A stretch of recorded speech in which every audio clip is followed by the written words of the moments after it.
Je suis Éric Lassens, j'ai 52 ans et je travaille aujourd'hui dans une société qui s'appelle HPE, Hewlett Packard Enterprise.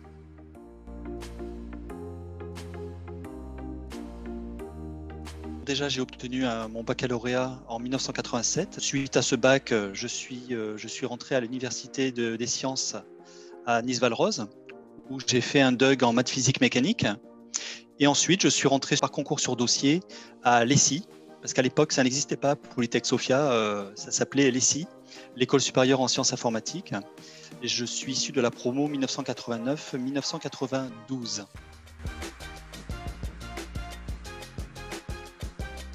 Clairement, je voulais rester dans le domaine des sciences. Il y a ma sœur qui a fait des études d'informatique. J'ai vu que ça marchait bien pour elle, qu'elle n'avait pas eu de difficultés pour trouver un job et je trouvais que ce qu'elle faisait, c'était plutôt plaisant.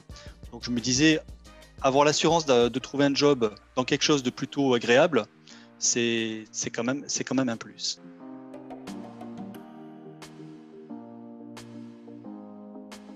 J'ai eu mon diplôme ingénieur de l'ESSI avec une option AIR en 92.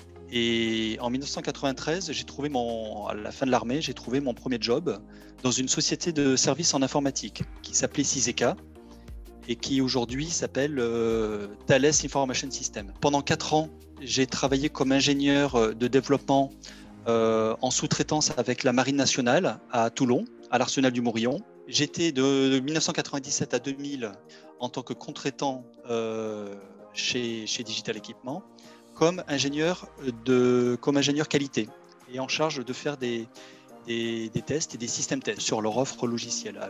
En 2000, j'ai été embauché chez Digital Equipment, mais qui entre-temps avait été renommé Compaq, et je suis devenu Hewlett Packard de fait en 2001, puisque au fil des acquisitions, moi sans changer de bureau en fait, j'ai connu 3 sociétés. J'ai fait diverses missions chez Hewlett Packard. J'ai fait notamment pendant 10 à 11 ans, j'étais ingénieur support client. J'ai fait des missions de consulting aussi, toujours pour aider à mettre en place des solutions logicielles vendues par Hewlett Packard. Et puis ensuite, plus récemment, je suis revenu un peu à mes premiers amours. Et je fais du développement aujourd'hui, je fais du système test, je fais toujours de l'ingénierie support pour les clients. En fait, aujourd'hui, si vous voulez, avec mon expérience, je suis capable de remplir plusieurs postes. Et c'est comme ça que mon management m'utilise aujourd'hui, comme quelqu'un de polyvalent.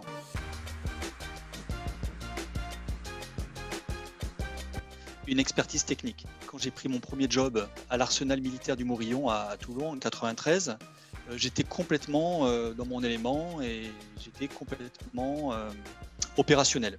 Techniquement, il n'y avait aucun souci. Donc ça, c'est la première. Je trouve que la formation déjà de base est solide d'un point de vue purement technique et scientifique. Ensuite, ce que m'a apporté la formation, c'est de prendre du recul par rapport à ce qu'on fait et de savoir de quelle manière on va le faire. Si possible, de la manière la fois la plus logique et la plus évolutive possible. Voilà. Quand on fait un boulot, il faut aussi se dire qu'il y a peut-être des personnes qui vont passer derrière nous pour reprendre ce qu'on a fait.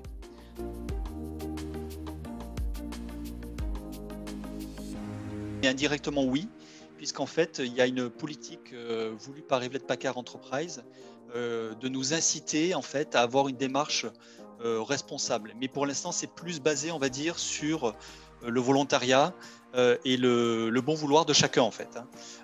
On nous donne des tuyaux pour réduire notre empreinte carbone, notamment notre empreinte numérique. Et ma société, Hewlett Packard Enterprise, développe de plus en plus des solutions qui sont hostées dans le cloud. HPE construit énormément de machines, de ce qu'on appelle des gros serveurs de données. Depuis vraiment quelques années, il y a un effort qui est fait dès la conception pour que les nouvelles machines d'HPE consomment de moins en moins de courant. Ça participe, moi je dirais, au développement éthique, au développement durable.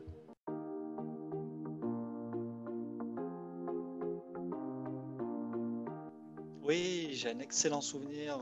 C'est parmi les plus belles années de ma vie, honnêtement. C'est là où on a pris le métier, bien sûr. Donc, c'est des années en fait où on mélange le côté sérieux de la formation, de l'apprentissage. On fait plein de rencontres avec des professeurs passionnants et avec d'autres étudiants. qui deviennent aussi souvent des amis. C'est là où on fait nos premiers stages professionnels, mais professionnels orientés dans ce que l'on va faire plus tard surtout. Et c'est aussi les années aussi un peu de fiesta, où on fait les sorties entre amis. Donc tout ça mélangé fait que ça reste de très très bons souvenirs. Je me souviens notamment que chaque année, on partait une semaine au ski. Donc ça, c'est des très très très bons souvenirs, je peux vous dire.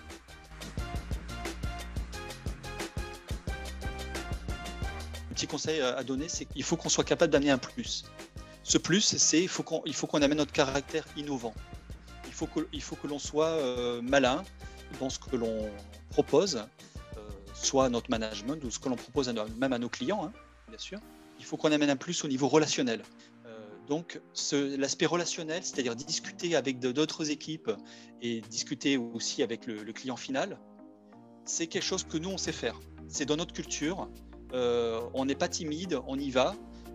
C'est quelque chose d'important, ça. C'est un plus quand on travaille sur des projets internationaux. Et enfin, je dirais, notre dernier petit conseil, il ne faut pas hésiter à se spécialiser dans un domaine. Si on sent qu'on en a envie, si on sent qu'il y a un domaine technique qui nous plaît, il ne faut pas hésiter à y aller, à foncer et à creuser le sujet. Prenez une expertise dans ce qui vous plaît.